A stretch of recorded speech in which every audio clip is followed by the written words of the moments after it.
Sunday morning is upon us on a very special edition of Ringbell Radio. I am your host, Chris Page. This is probably the fourth time I've done this intro. Fun fact. It is a special day on a special program that is brought to you by Overthetopnetwork. Sauce Boss, what's up? Why are we here on a Sunday morning? That's right. It is not Tuesday. It's not Wednesday. It's not Thursday. It is Sunday. And we're on a very special mission here to do a little pay-per-view preview. So for all you AEW heads out there, I managed to talk the boys into doing a prediction show for AEW Revolution. You're listening to it now, and I want to hear if you agree with us or not. I can see by the look on John's face that he can't tell. How much do you care, John? How much do you care about this card? I mean, all right. So it's not that I don't care about it. It's just that I don't watch the program. I've never watched an AEW show. Their home base is right here in my hometown, and I've never watched a product. I'm going to sell the product to you today. After we're done with this prediction show, you're going to want to watch it, okay? You're going to want to watch the pay-per-view. It's on tonight at 8 p.m. on Bleacher Report. I think it's on Bleacher Report. It's also, you can catch it at the movie theaters, which is a good time. Yeah, that's Wait, right. what? You buy a ticket, you go to the movies. I believe it's Regal Cinemas or AMC. I don't know which one. But you can watch the pay-per-view in the theater with other wrestling fans. It's pretty cool. Okay, that actually sounds interesting. But I then know, I'm right? going for an event, not for the pay-per-view, which is different altogether. You're right. You're right. I mean, this is a Sunday night card at 8 p.m. Well, the event is in San Francisco, California, at the Chase Center. Like I said, it's Sunday, March the 5th at 8 p.m. This is the Revolution pay-per-view, which traditionally has always been their Money in the Bank type pay-per-view, right? They have a ladder match where instead of grabbing a briefcase, they grab a brass ring, and the winner is the face of the Revolution. They get a title match or something. But they fucked it up. They got it all wrong. They did the ladder match, the Revolution ladder match for Revolution. They did it on Wednesday. Kofi Kingston jaw and face planted in the center of the. A few days before. I mean, I can't explain. You act like this is shocking. It is shocking. It makes no sense to me.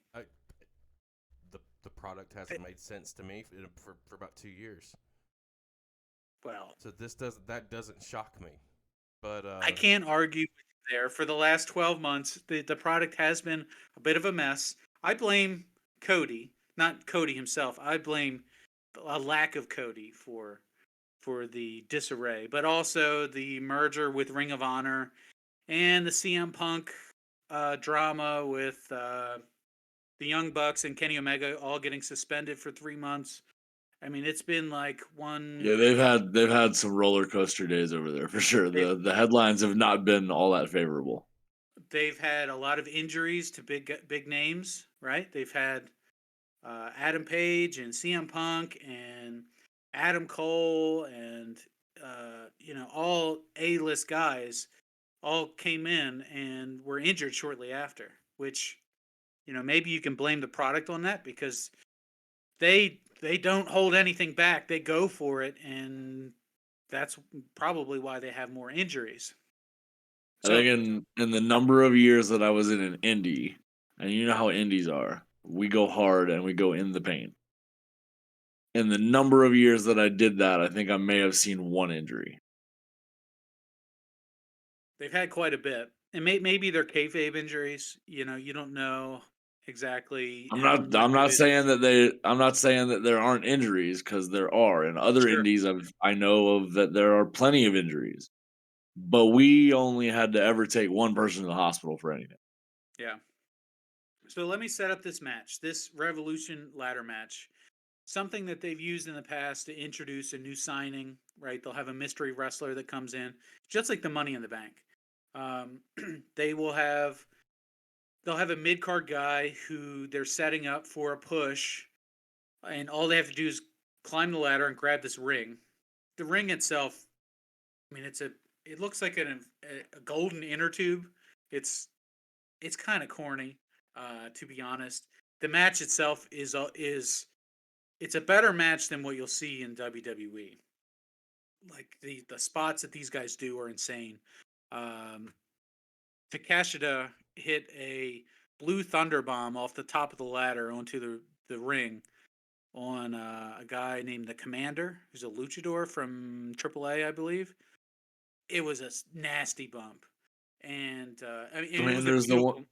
Commander's the one that just did the across the top rope run plancha, right? He Into the ran crowd of from dudes. one Yeah, corner, from one turnbuckle to the other, and then hit a plancha. yeah. Like, very, very good match. The build up for it was not great, and the post match makes zero sense. It should have been on the pay-per-view, and instead they buried it in the Wednesday night show, not even the main event. So I don't know what they're planning for the pay-per-view, but I'm trusting that it's something better than what they showed in that match. The guy that wins that match is Powerhouse Hobbs, who you probably don't know the name because he's an AEW original. He's one of these indie guys who's kind of worked his way up from the Factory, which is Cody's wrestling school. He's a guy that he was fat when they hired him. I mean, he was soft. And since they signed him to a contract 2 years ago, he has tightened up and put on muscle, and the guy is just a monster now. And I like his hometown. I like this stuff with Ricky Starks. Yeah, no, his stuff has been getting better and better. His vignette work is really solid. He's been getting a lot of vignettes recently, which is kind of what tipped you off that he is getting pushed. Yeah, when you start seeing the video packages roll out, that's where you're like, oh, they're putting time and effort and money into this guy. Watch, he's coming.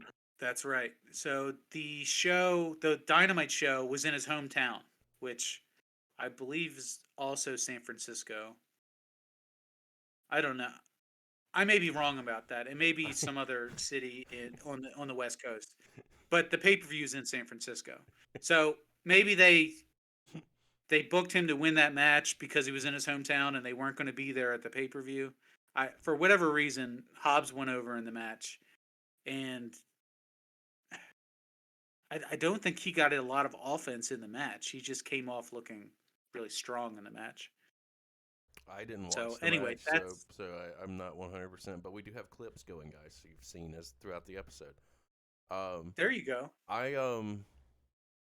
giggle every time I hear somebody say San Francisco because my mind immediately goes to Basketball, the movie. At a fake San Francisco. You guys remember that movie?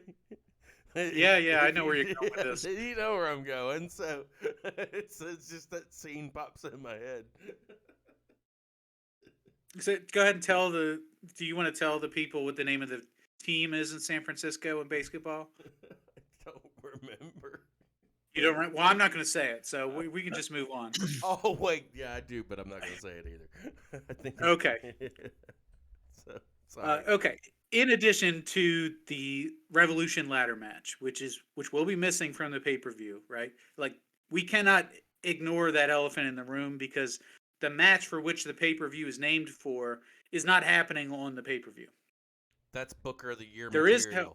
I'm telling you, Booker of the Year material. I mean, they're going to have to come up with something else. So now we're getting into the first match of the night. This is a no-holds-barred match, which I don't know what that means. Maybe that's just no disqualification. But it is Christian from WWE versus Jungle Boy Jack Perry. That's formerly of Jurassic Express, the son of Luke Perry. He's got beautiful lady hair, and he wears silk panties to the ring. And he's still a boy. He should change his name to Jungle Man. I can't bring myself to root for the guy when like the outline of his dong just shows through his panties every match. Just can't get on board with it. But he is coming on pretty strong here. So the case here is that Christian Cage has been cutting promos on Jack Perry for months and months and months, bringing up how his dead father would be ashamed of him, and Jack Perry's been cutting promos about, hey Christian, tell your wife to call me, and it's been like some really like uncalled for stuff. You would have to assume that those guys got greenlit those promos, because there have been some moments where the promo battles were like, ooh, like I don't know if he's allowed to say that, but it's been really good work. I cannot complain at all. And Chris, you know Christian. Yeah, I mean, what are your thoughts I on? know this feud. This is one that I know that Christian disappeared for a while for an injury, so it was kind of they put the brakes on it. And I know that he came back within the last 3 or 4 weeks. I don't know. I haven't watched the program. I've kept up with it on clips, but I do know the framework of this with the Luchasaurus involvement, all the work that went into it, and it's fitting that this is a no DQ match. I would almost have half expected AEW to pull out the cage for it. Yeah, I would like this to be the final match between the two of them. They did a great job with Christian's injury. They turned it in. It was a shoot injury. They turned it into a work injury, and he's really been milking it for a long time. Sure. So they continue to let him cut promos. They bring in Luchasaurus as his heater. Luchasaurus can't cut a promo, and it just worked really well. We got Dark Luchasaurus for a while, so you get this John. He's a dinosaur. Okay, he wears a dinosaur mask, and the mask went from green to black. Part of that, I think, is because they were being sued over the rights to use the thing. The original creators of the mask did not give merchandising rights to the to AEW to sell merchandise, and they were selling masks as replica masks, but they don't have the rights to that product. The original mask designers have the rights to their own product, and they were not consulted whatsoever. And they had actually asked AEW, "Hey, don't sell that mask. Like, we'll make another one, and we'll give you copyrights for it. But that one is ours, and you're already making a ton of money. So either like we want the cut that we want, or don't do that." So I can't confirm that's why the mask turned black and why they decided to do the Dark Luchasaurus. But it coincided. It worked well with the angle that they It were running seems there. like that would probably be the most obvious, Sure, Occam's razor and all. yes, yeah. So to me, it sounds like they've been dealt a couple bad cards in this feud, and they've navigated around those obstacles and really put together a good story.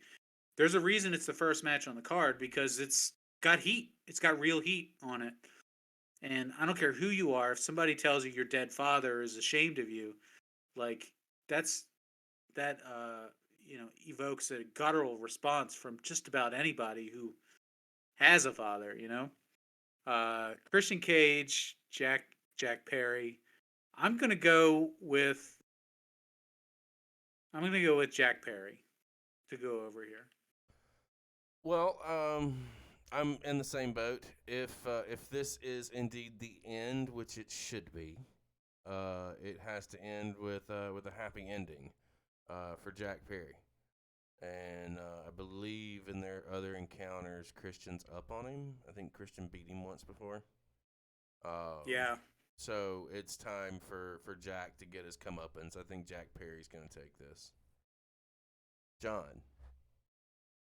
I think you're both right. And realistically, I know who Jack Perry is. I've seen some of his matches on YouTube and stuff. I like the character that he plays. I like the energy that he has in the ring. I'm gonna go with Perry too. Yeah, he's one of those young guys who feels like he's got years and Well, years and years ahead of him. right, yeah. Like, and when he already is so good, like he moves like he's used to the ring. Yeah. He hasn't grown into his body yet, is how Nope. it feels to me. That he doesn't have that edge, he doesn't have that swagger, that confidence. He's a kid. But that'll come. with time. As soon as he gets his first chest hair, like he's going to be able to, go with these guys. He's going to put on 20 pounds of muscle, all upper body strength, and the guy's going to be able to just go. It's gonna be a little. No, I think if he does, Mighty Mouse. I think if he'd put in a few extra leg days, I think he'd be a monster already. Yeah, maybe. I mean, they've called this guy a pillar, right? They've said he's one of the 4 pillars of the company, homegrown guys that are going to be the future of the brand, with Darby Allin, MJF, and Sammy Guevara. So, I mean, that speaks a lot to what they think he's capable of. All right, let's move to the next match. The next match is the Trios Championship match. And this is going to feature the current champions, the Elite, Kenny Omega, the Young Bucks, Matt Jackson and Nick Jackson, versus the challengers, the House of Black, Malachi Black, Brody King, and Buddy Matthews. So this one has been going on for too long. Yeah, Chris, are you yawning? Is that what I caught there? That was. So you either love the Young Bucks and Kenny Omega, or you hate him. And if I remember correctly, you don't like him at all. And John is neutral on the both of them. I wouldn't say that I'm neutral. These are guys that I don't necessarily like their characters, but I have to respect the work they put in. They do go out there and bust their ass, and they work well. I think sometimes they're a little dangerous. They're not always as safe as they probably should be, but that's kind of on brand for AEW. So,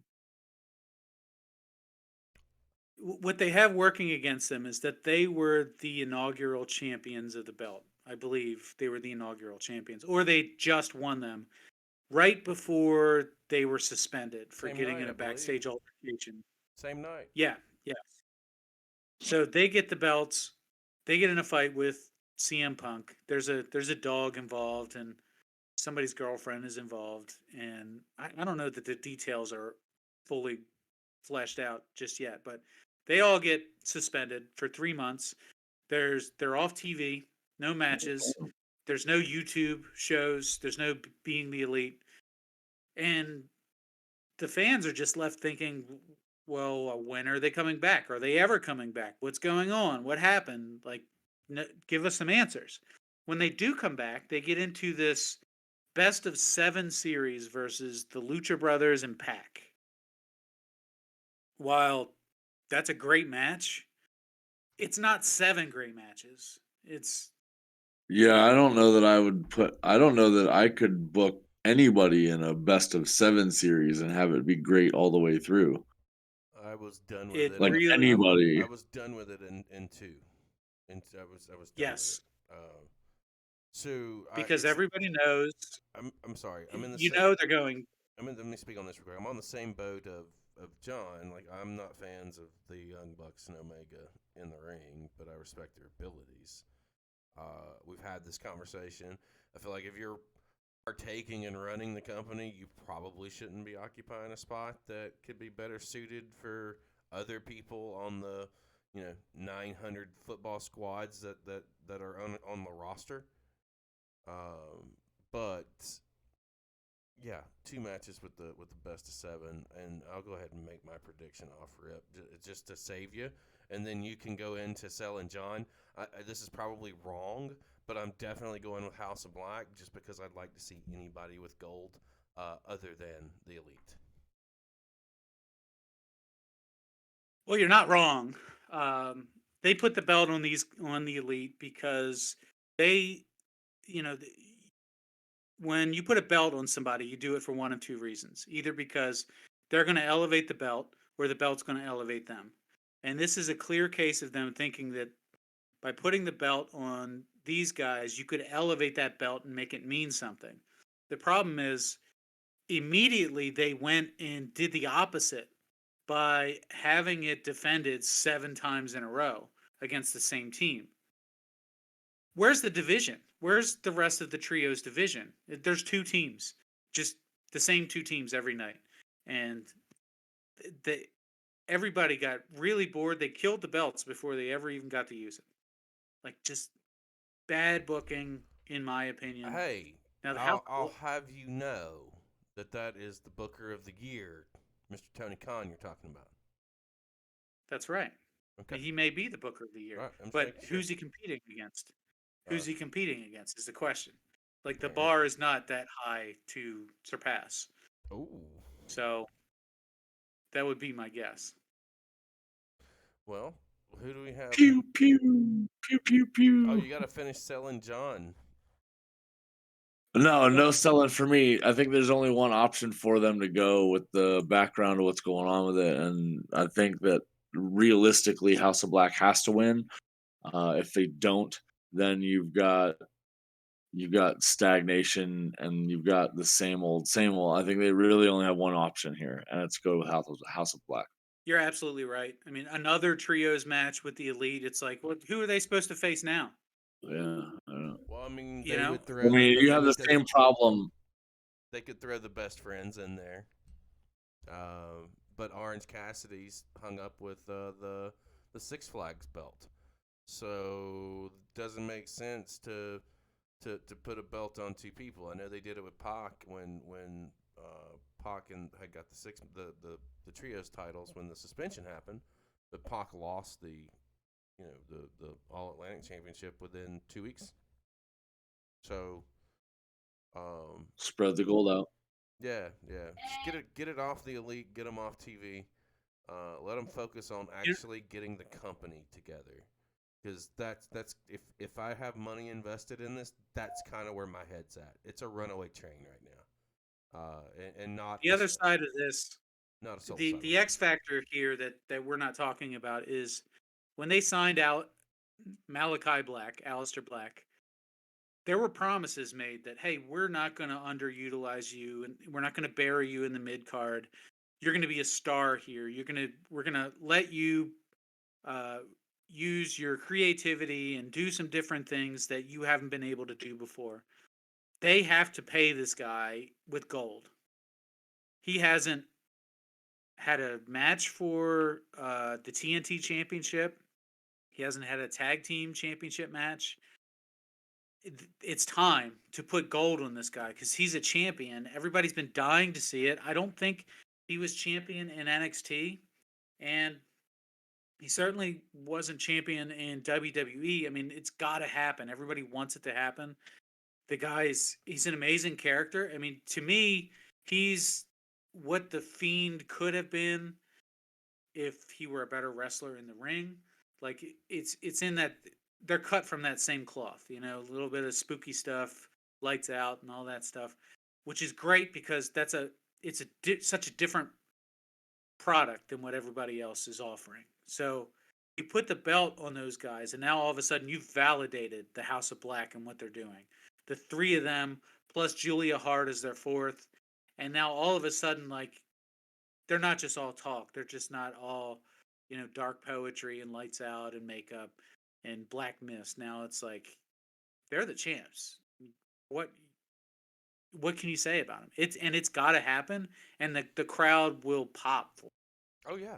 Even though, California is the Young Bucks' home state, they're going to have a lot of homers there, but it's got to be House of Black. Brody King is also a California guy, if I remember correctly.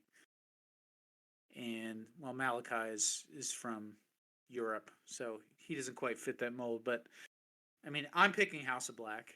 It's got to be House of Black. I want it to be House of Black. The Young Bucks have to step back. Kenny Omega needs to become a singles wrestler again.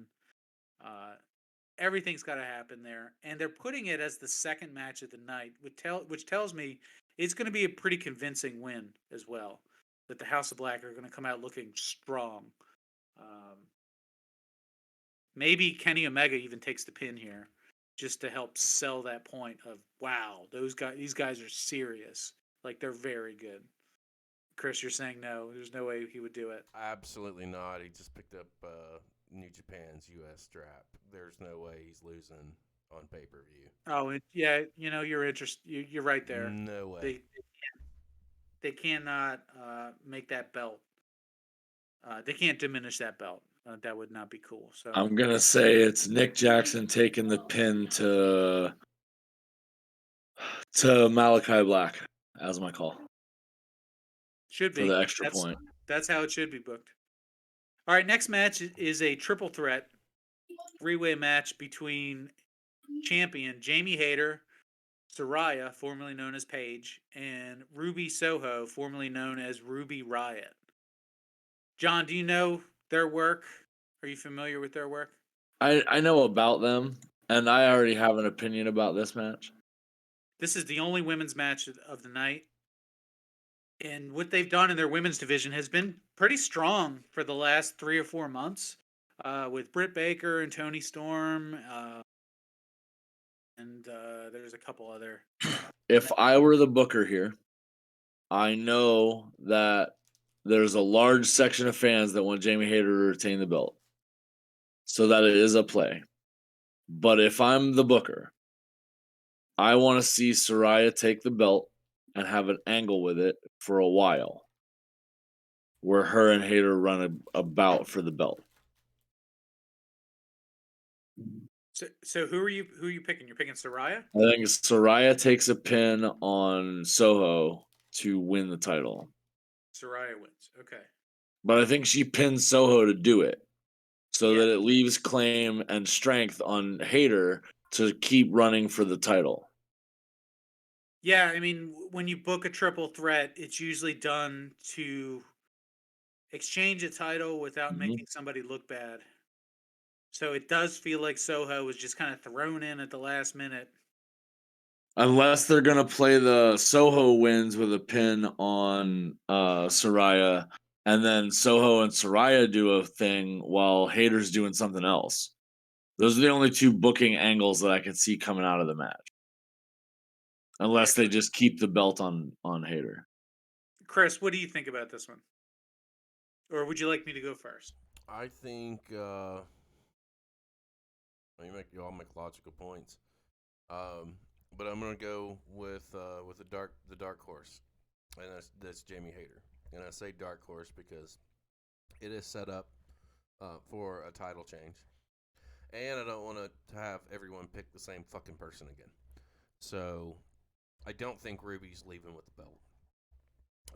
I would hope that Saraya doesn't leave with the belt too, because I don't think it's the right time. Her run thus far has been less than impressive at best, and I think that Hayter pulls the win, and eventually they pivot and towards Hayter and Britt Baker, which was heavily teased, 6 months ago, give or take, maybe 4 months ago. I think eventually we get there. So I'm picking Hayter to retain. Yeah, I mean, you hit the nail on the head there. And I love Jamie Hayter, okay? Big Hayter fan. From her first match, I said, wow, she's great. She can sell anybody. She made Riho look like a monster in the ring, just bumping hard for an 80-pound woman. Like, just really good stuff. It's a triple threat. So with Saraya just coming back, and you're right, she does look sloppy. She looks untrained, or just like rusty, you know. I think Ruby Soho has been put in that match to take the pins so that Saraya doesn't have the luster knocked off of her already. It's got to be Hayter over Soho, and where it's placed in the card, you don't need a huge pop there. You just had a title change in the match before. I think Hayter retains over Soho, and it's an okay match. I mean, Ruby Soho can work a match. Jamie Hayter can work a really good match, and Saraya is getting there. So it'll be a serviceable match, but they really need to protect Saraya. So I'm taking Jamie Hayter. All right, next up, Chris Jericho versus Ricky Starks in a non-title match where all of Chris Jericho's stable has been banned from ringside. So his stable is called the Jericho Appreciation Society, which is a terrible name. I don't understand You it. shut up. I love that. I don't It's perfectly on brand for Jericho. Please explain it to me, because Dude, I don't get it. Jericho's always wanted to be surrounded by the fawning fans and the yes men of every yesteryear. So for him to have an appreciation society, it's like his biggest fan club. Well, yes, but the fans hate it. Of course they fan- do. The fans don't like it. They come out. There's like 8 or The 9 of them. fans don't like in their anything group now. Jericho does. And they're clowns. They come out like clowns. Like I don't get it. I love what they're doing with Jake Hager. I mean, I pop hard for him whenever he's out there, but the rest of them, including Chris Jericho, it's just not a strong. Look, match. Jericho is spending the later years in his career just showing the world that wrestling is a fun thing to do and that you can make anything work. It's the prime example of, I'm going to wrestle the mop. That's true. So with that in mind, he's going against Ricky Starks. What's the point of this match? Well, he it's a gonna non-title match. Is he going to give Starks the rub, or Probably. is he going to put him down? Every time you have a champ put in a non-title match, they can lose the match and not take away from their thing. And Jericho has always been the king of underdogs. Like he can always pull shine off of a loss. It doesn't even matter how he loses. There's no championship involved. Nobody's champion. Okay. So well, why are you telling me it's a non-title match? Of course it's a non-title match. Yeah, so there's no belt involved, right? There's nobody accompanying them to the ring. It's just the two of them in the ring. Yeah, Jericho can absolutely eat a loss here. I'm taking Starks to win because he needs to win. He's surging here. He's put together some really good promos. The promos that he cut against MJF was probably my favorite promo I've seen all year. And Chris is at the stage in his career where he needs to put other people over. He's done it over and over again, especially on these pay-per-views. And I think that continues here. I think Ricky Starks comes out looking like a star here. And the only way you can do that is without Jericho and his 8 or 9 goons hanging around the ring. It's just got to be the one-on-one. Yeah, because the numbers game is always going to beat the underdog. Yeah, yes. Well, we're all on the same boat here. I think Starks wins this. I think Stark has to win this. I haven't been a big fan of the program. I was initially, but I just don't necessarily like how we got here. I think we could have got here a little differently. But I think this is built for Starks to go over, and I think Jericho's going to do business. Yeah, I mean, this is your mid-card. This is plot right in the middle of this thing.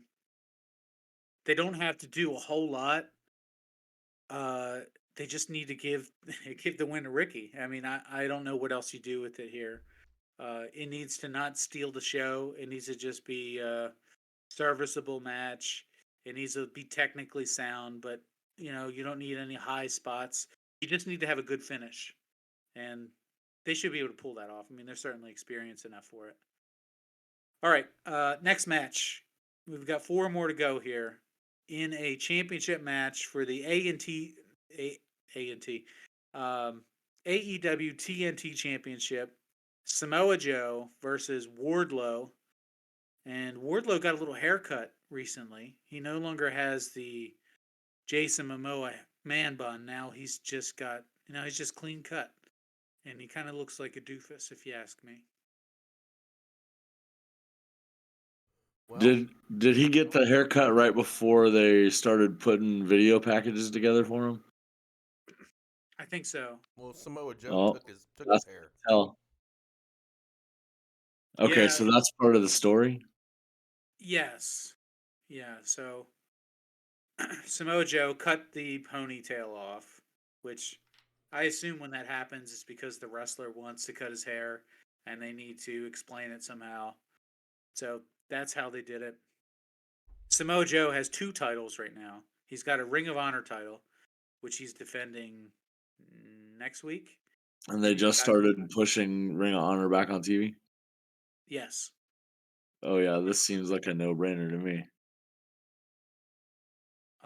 I actually don't like Wardlow in this match. I don't think he should be TNT champion. He didn't do anything with it. I mean, he beat MJF, which was a big deal. He was kind of like Virgil to Ted It DiBiase.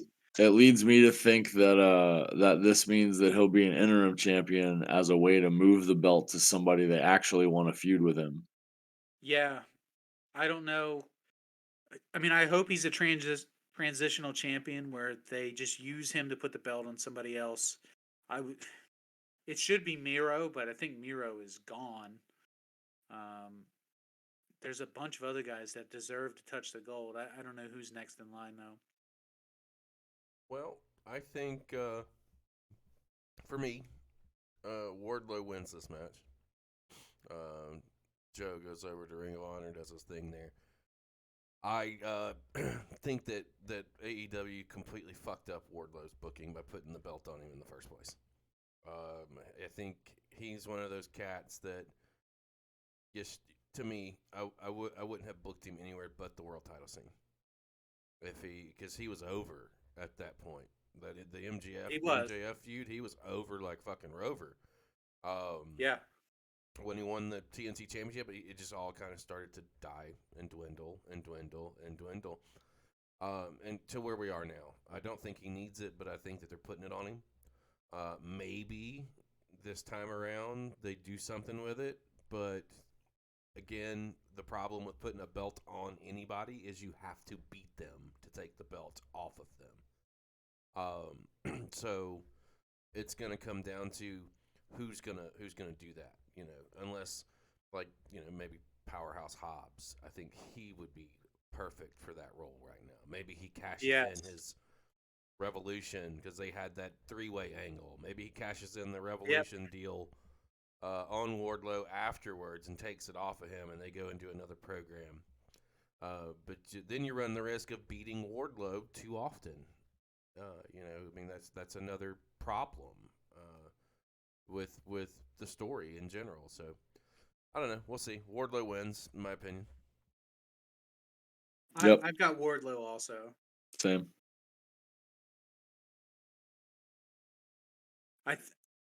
I'll say one more thing about Wardlow, and then we'll jump to the next match. I loved him until they changed his music. His music used to be, he'd come out and it was just, "This is war!"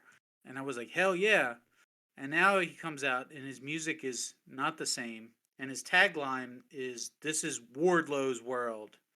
Yeah. And I don't know if you've ever watched Sesame Street, but they've got Elmo's world. Elmo's world. Yes. So now every time he says it, it's just, you can't take him seriously. He's a clown.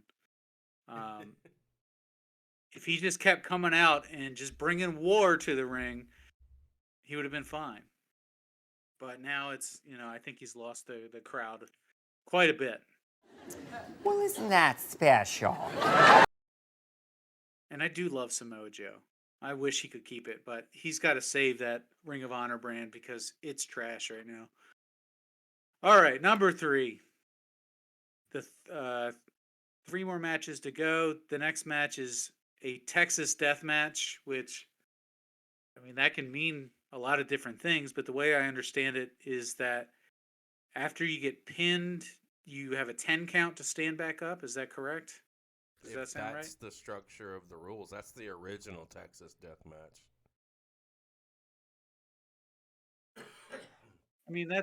That sounds like what it is. It's a glorified last man standing with a pinfall. Yeah.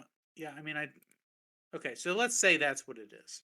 According to the official definition of a Texas death match, according to Wikipedia, it is a variant of the last man standing match where a wrestler must be pinned to a 3 count or made to submit or rendered unconscious before the referee will begin the 10 count. After the 10 count, the winner is announced. Yes. So 10 count after the finish. We've got Jon Moxley, formerly Dean Ambrose, versus Hangman Adam Page. And I will just preface anything I'm about to say with the fact that I don't like Adam Page at all. Not a fan of the anxious millennial cowboy or his bedazzled pants. Not a fan. Not a fan at all. but this has been quite a feud if you've been following along. Chris, have you paid any attention to their recent matches? I not since the what was it the limit was it an eliminator tournament or the championship tournament after Punk got kicked where he knocked him out or something in the ring, or it may just been a standard match. Well, Moxley and Page had a match I believe it was an eliminator tournament, and Moxley hit him with a lariat. I saw that, and then Page, I saw him come back, and so Page sustained a neck injury that, well, they didn't show it on TV, but it must have been pretty serious because they stopped the match. Moxley cuts a promo and sends everybody home, and Hangman's out of action for like 2-3 months. He comes back and he cuts this promo where he's very emotional, but I don't buy it for a second because to me he's cosplaying. He's a nerd. I'm not an Adam Page fan.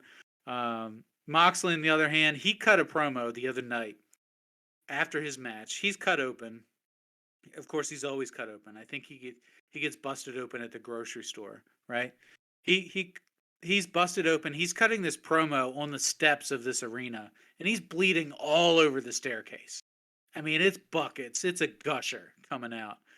And I believe every second of it. The guy is so good. I forget how good he is. Every time I see him cut a promo, I'm just like, damn, that guy is just a wrestler. You know, he's inspiring. He's the complete opposite of everything Adam Page is. So that's the stage that's been set here. The question is, who needs this win more for the story? And what do they have set up next? Let me chime in. I'm going to tell you what I think is going to happen here, so I can say I called it. Moxley takes the L to Adam Page and goes on vacation like he was supposed to go on before the CM Punk situation, where his entire plans was structured. He was scheduled to be off for a couple of months. Yeah. So I figure that with ROH just picking back up, and it's pretty clear that Claudio and Wheeler are heels. And it's pretty clear that Moxley was, he's getting some booze on Dynamite last week. Not a lot, but he was getting some. I think that this is the opportunity to put Hangman over. He's you have to go with him. He's your homegrown that you've been pushing. You cannot pull back at this point until the crowd eventually turns on him, which I feel like we're just a matter of time from that anyway. And then he'll be a pretty good heel. But at that point, it is what it is. He has to go over here. He's coming back off of injury. I feel like the Texas Death Match is a play off of obviously the Cowboy, the Hangman Adam Page. So the match stip is right up his alley. Of course, it's right up Moxley's alley too. Moxley's a fighter. I think there's going to be a lot of unnecessary blood. I feel like there's going to be some unnecessary risks that are being taken. But I won't change my response to saying that Adam Page leaves with the W. It makes me sick. And I agree. Think about, because you're probably right. And I agree. I'm going to go with Page as well. So this does set up a match where somebody takes a horrible bump at the end of it. That high in the card, it's a Texas death match. It's got to be believable. Oh my God, he just died. They just both died. Moxley does need some time off. He's not in as good shape as he was the last time he won the championship, which tells me that the plan was not for him to surge back into the world title picture again. I don't know what Adam Page is going to do, but he was terrible as the world champion. I would love to see him roll back into a tag team partnership with Kenny Omega or one of these other guys again. Do something as a tag team. Work with the Dark Order, who's falling apart. I don't know, anything. I just don't want to see him as world champion. And after this promo the other day with Moxley, just he came out looking better on the show. Usually, whoever comes out looking better takes the loss Who on are the you go picking? home show. So Who are you picking? I'll take Paige. I'll take Paige. Ah, okay. I don't want to take Paige, but I have. But it's the good booking, right? It's the I right thought for booking. sure you were going to go for Moxley. I want Moxley to win, and Tugging I'm at your sick about it. heartstrings. All right, so the next match is going to be the one where we all have different picks. I think this is the four-way tag team match. The current champions, the Guns, the Gun Club, The Austin Ass Gunn and Colton Boys. Gunn, the Ass Boys. That's right. Versus the Acclaimed. Everybody loves the Acclaimed. Anthony Bowens and Max Scissor Caster. me, daddy ass. That's right. Scissor Me Timbers, and they're going against Jay Lethal and Jeff Jarrett. I don't even know what is their name. Lethal. It's Lethal something. I don't know the name of the team name. I don't know what they're doing in this match. I think they're there to take the pin. I can't think of any other reason for them to be there. And then the fourth team is Orange Cassidy and Danhausen, who I imagine are just there to provide an entertaining match. Just to put butts in seats. You know, that's fan service. But Pockets? Hey. You got pockets on this in this match? yeah, he's always got pockets. I don't know what he keeps in his pockets other than his hands, but Yeah. I think it's clear that the Gun Club, the Ass Boys, are going to lose the belts. The question is, who do they turn them over to? Dude, there's no way you have a four-way tag team match and the titles stay on the champs. Like Right. I don't even. Orange Cassidy is already. I'm going last because I have a saucy take on this. I'm taking the Acclaimed. I'm just going to throw that out there. That I think it has to be the Acclaimed because of how over they are and how pissed off people were that they dropped the belts to the Gun Club there. They should be the champion. I don't know why you've overbooked it the way you have, but whatever. I'm taking the Acclaimed. How about you, John? Well, both of the picks that I thought would be favorites on this, you have already said are like jokes. Because realistically, I like the team of Jay Lethal and Jeff Jarrett. I think that could work really well. I loved when Jay Lethal was running around doing Ric Flair for a while. I thought that Yeah. was hilarious. And when he picks up and he does this a lot. He's like a wrestling mimic. And I love that fact about him that he can do other characters but I wish he had his own, you know what I mean? But he isn't that guy. And I like the fact that what him and Jarrett could do together could be really good. Like that seems entertaining. But I also It know is. You're right. I also know that Danhausen's got the crowd on him. Like people love Danhausen, and I think that the Orange Cassidy and Danhausen team would make a good team for the crowd. So I'm going to go with them. I'm going to go Danhausen and Cassidy. I'm gonna say you're both wrong. And here's my booker and my booker cap. Here's what I'm thinking. We know that the Guns are losing the belts. If they're not, then this is It's going to be a hell of a fucking swing.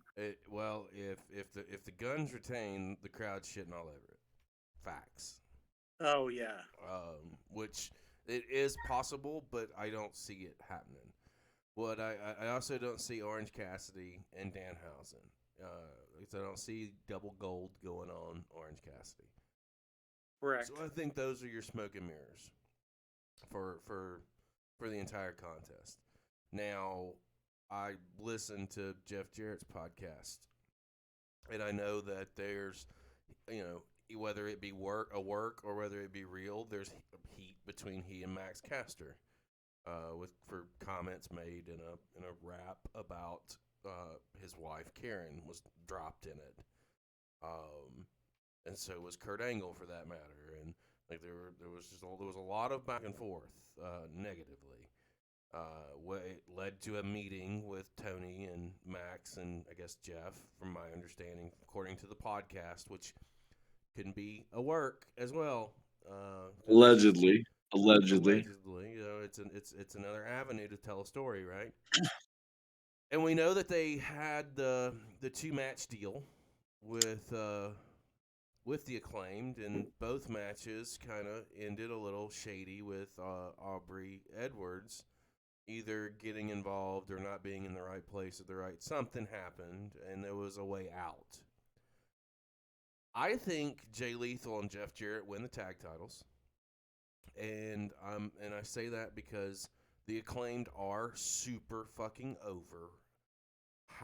What better way to stay over than have them chase Jeff Jarrett and Jay Lethal for the tag straps? You'll get the rubber match out of it at some point.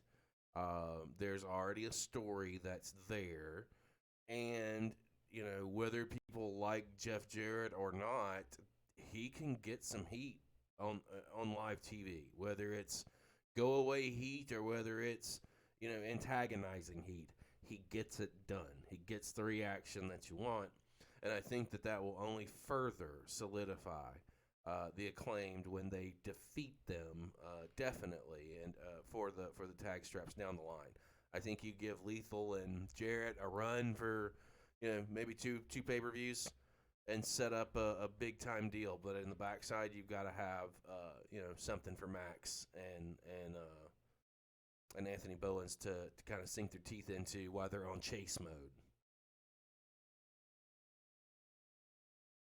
We should also add that Jeff Jarrett is one of the executives over at AEW. He's the director of business development, so he's another one of those backstage guys that pulls strings.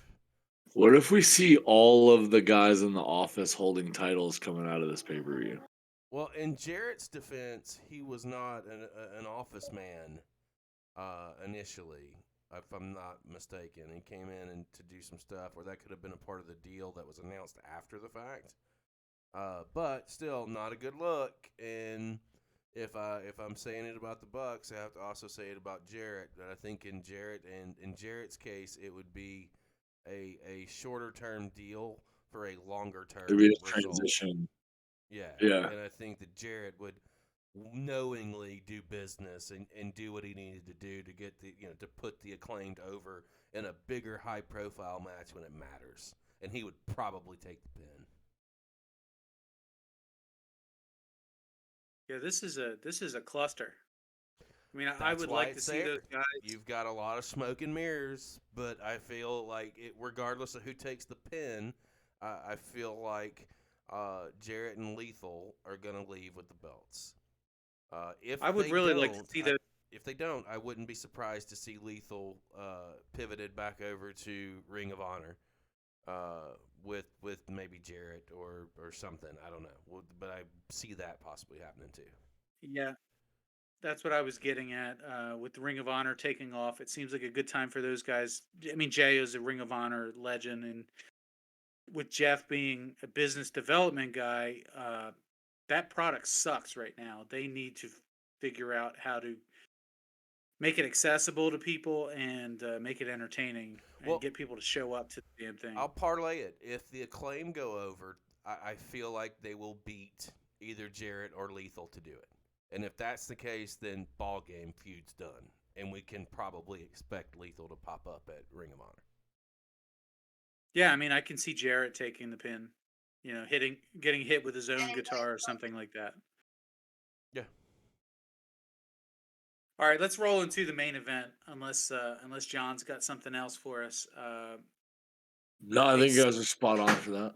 So it's one of my least favorite match types. One of you guys loves it though. The 60-minute Iron Man match for the World Championship with probably the best wrestler in the world versus the best promo guy in the world. MJF versus Bryan Danielson. And I am torn about which way to go with these guys. So you both know them and their body of work well. I mean, I actually don't know MJF's body of work. I know his promos. MJF that, cuts that him. is his work.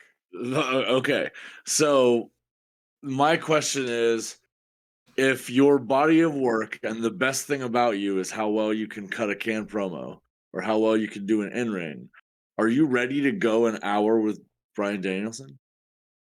He is.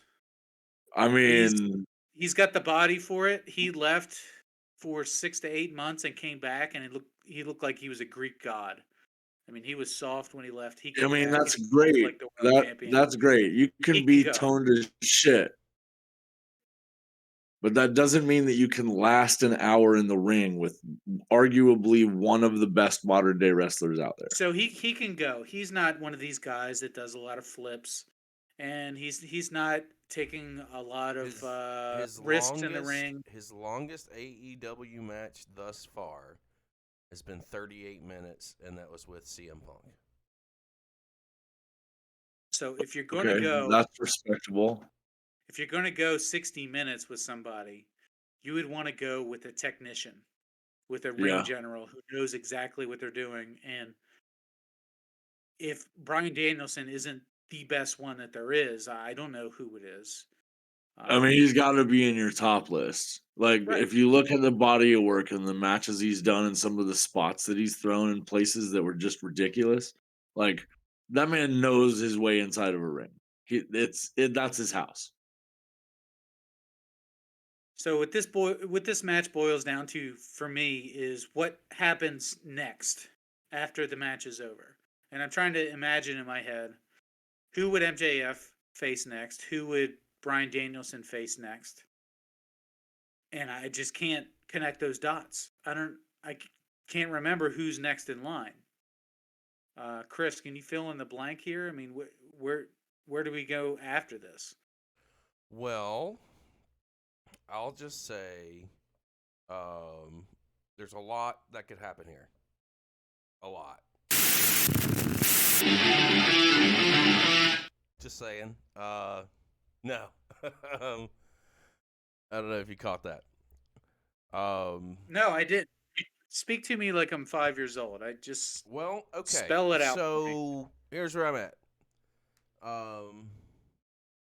This might be a saucy take too, but I feel like AEW put so much into MJF getting to the championship, and he really has just had it for 2 months.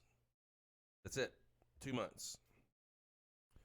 I think they booked themselves into a corner, and not a good one. MJF and Daniel Bryan, I don't think have ever went one-on-one, and I don't think the first time that they do it should be in an Iron Man match. That being said,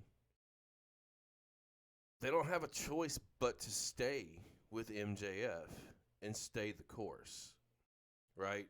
So for me, it comes down to who needs the championship. Daniel Bryan, to me, doesn't need it. Doesn't need the belt. Or Bryan Danielson doesn't need it. Whereas MJF does. I think that the run that MJF has had thus far has been lackluster at best.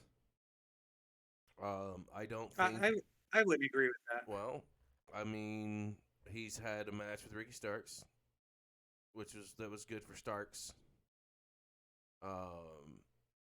He had the match with Takahashi, or is that how you pronounce his name? Takeshita. Takeshita. Takeshita. Had a match with him. I didn't watch him. And he's working the program with Daniel Bryan. I think that they're both put into a bad situation because I don't feel like this was the plan either way coming out of the last pay-per-view, and that they're kind of forced. I think that it's going to be a good match, and I think that Daniel Bryan's job in this match is to carry it to be spectacular. Yes. Yep. I feel like his job is to make MJF look like $1 million. The story for D Bryan could be this being his third shot, right? Like he made the finals of the championship tournament when Punk was suspended. He had a couple of shots with Hangman, and he came up short. So, or the story is, does he continue to come up short when the belt's on the line, and build it up and eventually put the strap on him? When if I don't do it this time, then I'm not doing it again. And then you pull the trigger and put the belt on him, make it mean something. I think it's going to be shady circumstances, but I think MJF is leaving with the championship, one way or the other, and let's hope that whatever is next is good. Like it's got to be. You just pulled your Daniel Bryan card. You don't get a lot of those. If the the Trios Championships change hands, there's an opportunity there for Omega. If Page goes over Moxley, you're gonna hate it, Sauce. But there's an Adam Page MJF match that I don't think has been done before. There's a couple of opportunities to pull some one-offs that haven't happened in AEW with MJF as the champion. There's some matches that are there, more so there on that side than on the Daniel Bryan side. And the backside of this is what happens with the Blackpool Combat Club, right? Like if Mox is gone for a couple of months, which is what I think is going to happen. I think he's going on vacation. And Claudio and Wheeler are over in Ring of Honor, which is what should happen. They should focus on that brand if they're representing it. What happens to Daniel Bryan? Like, maybe it's time for you to take a little vacation too and come back in 4 or 5 weeks. Hit the reset. But didn't he just come back? He's been back for over a year now, right? I mean, but He's been working in pretty his solid. right, Well, but like he AEW made his listen, return. Hold up, AEW has overexposed the fuck out of him. Like, look at their roster of talent, and tell they cycle in people and cycle out people. What D Bryan has always been there since he's been back in the mix. I think. Well, right, but that's what I'm saying. So we're discounting entirely. Like he is back in the mix and he is performing at the top of his game again, and he is doing this thing. But how long does he have to do it? We've seen him suffer injury and take a long time off. If you don't do it now, then when do you? You may not. I don't think you do it now. If you do it now, then you completely discredit everything that you're trying to build MJF up to be. Everything that you've put into it. Go ahead. I've got an idea. And what if our good friend Phil comes back to the ring in the middle of this match, also known as CM Punk? What if MJF has a war with Bryan Danielson? Bryan puts him over, MJF laughing in his face, and then CM Punk hops out of the crowd. He takes out MJF. He picks up the title, says, "This is my title. I earned it at the last pay-per-view. You don't deserve it. The only reason you have it is because I left." And then all of a sudden, now you've got your main event for the next pay-per-view. You can run 3 more months of MJF versus Punk, and it's must-see TV. Well, But are it's they funny going to because bring him back? I asked you if you heard. They brought back the Elite. I asked you if you heard what I play. Actually, I had pulled up Punk's Cult of Personality, and I played a little piece of the clip. And I don't guess it came through on the audio side, but I felt like that's a possibility too. If that happens, shit hits the fan, right? Like there's going to be a lot of chatter, a lot of ongoings, and even then, like I don't think you put the belt back on Punk. I think you keep it to MJF. I feel like Yes. Yeah, I feel absolutely like the play there. if you're putting all your eggs in the pillars, they have to make or break. I don't think MJF has had a solid run ratings wise. I think that it outside of they popped a million on a couple of instances, but not as prevalent as I would have expected. And part of that's not his fault. A part of that is having to make do and with what he's been given. And these guys can only go so far. Trying to make some chicken salad out of chicken shit on occasion. It's not a knock against MJF. I think he's a phenomenal wrestler, and he knows psychology. He knows how to work the crowd. He knows how to make people hate him, and that's what you want out of a bad guy. I do hate it. You wanna punch him in the mouth. And I feel like this is going to be one of those opportunities for Brian to be the big baby face coming in. The crowd is going to be behind him. They're going to hinge onto every move that he does. And at the end of the day, it's not going to be enough, or there's going to be some shenanigans that will carry MJF to the victory. Yeah, MJF will get intentionally DQ'd at some point. He'll hit Brian with a, unprotected chair shot or the pinky ring or something. I think we just need to pick. We need to make our pick. I think there's a lot that they can do here. I mean, I'm taking MJF with CM Punk showing up afterwards, setting up the next match. This was the match they were supposed to have, and they never had. It's got to happen.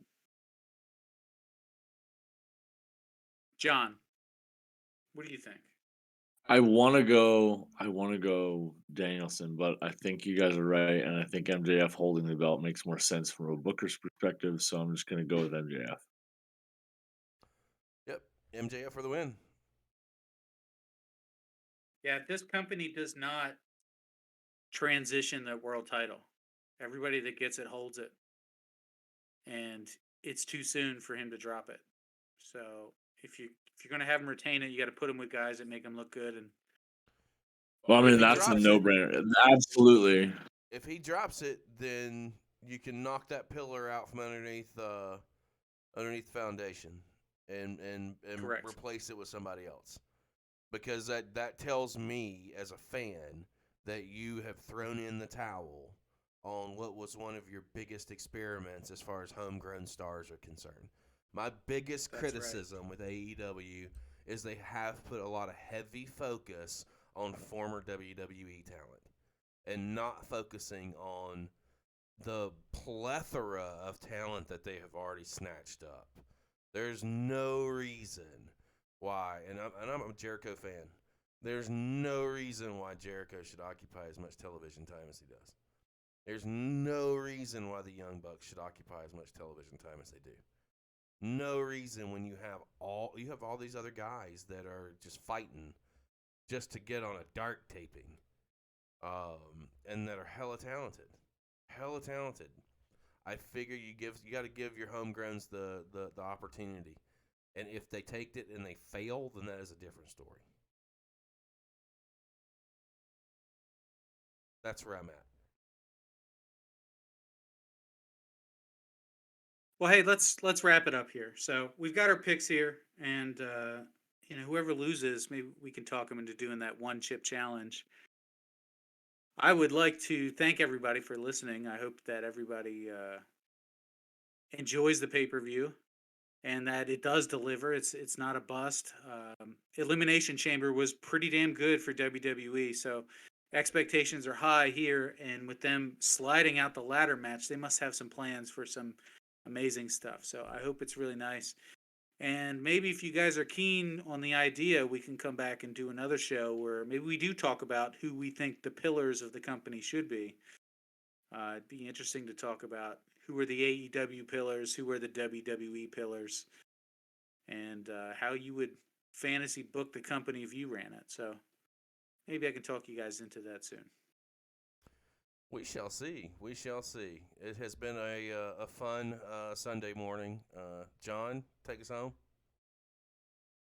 Well, guys, we're glad that you joined us here again today while we talked about some AEW shenaniganry and what's to come later today. I hope you enjoyed the show. I know that we've enjoyed doing it for you guys, and we really just have fun doing these. And if you have fun listening to them, go down below and drop those massive leg drops on that notification bell so you can stay up to date on all of the new products coming out here on Over the Top Network. We've got a lot of fun shows coming up and a lot of products coming out. We've got new stuff every day, it seems like, here on the channel. So just keep up with us. Drop a like and subscribe down below. Hit our comments. Let us know what you want to talk about maybe next week. It's been a pleasure. We love each and every one of your faces. We'll see you again next week.